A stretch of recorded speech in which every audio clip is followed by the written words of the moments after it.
13. What is legal tender? The term legal tender refers to money.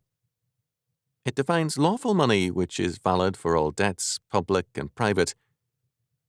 Our paper money carries the term legal tender on its face, yet the term was once denounced by great Americans as a fraud. The Reverend John Witherspoon, one of the signers of the Declaration of Independence, declared that legal tender was a way of requiring by law that bad money, or bad checks or paper money, be accepted as valid. If money is good money, no law is needed to make men accept it.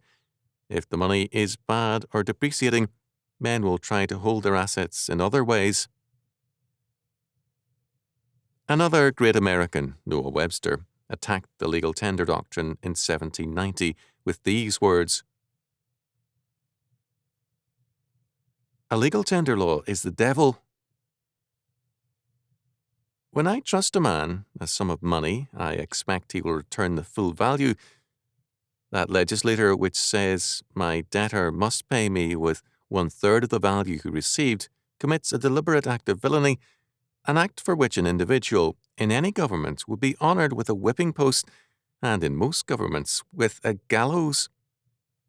But legislatures can, with the solemn face of rulers and guardians of justice, boldly give currency to an adulterated coin, enjoin it upon debtors to cheat their creditors, and enforce their systematic knavery with legal penalties.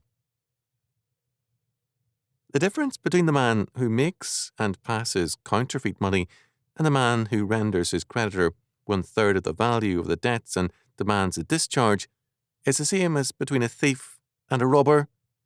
My countrymen, the devil is among you." Leslie Snyder, Justice or Revolution, page 125.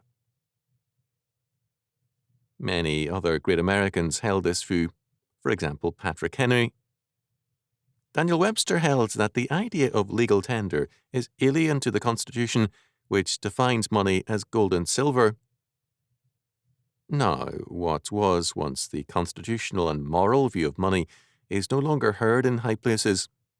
Our view of money has changed because our perspective is statist, not moral. The idea that money is good because the federal government tells us it is the legal tender concept. The Founding Fathers, however, held a contrary view. Money, they believed, is good only if it is good money, gold or silver, with a recognized value. For them, a state-ordained legal tender was bad money, and the worst kind of bad money.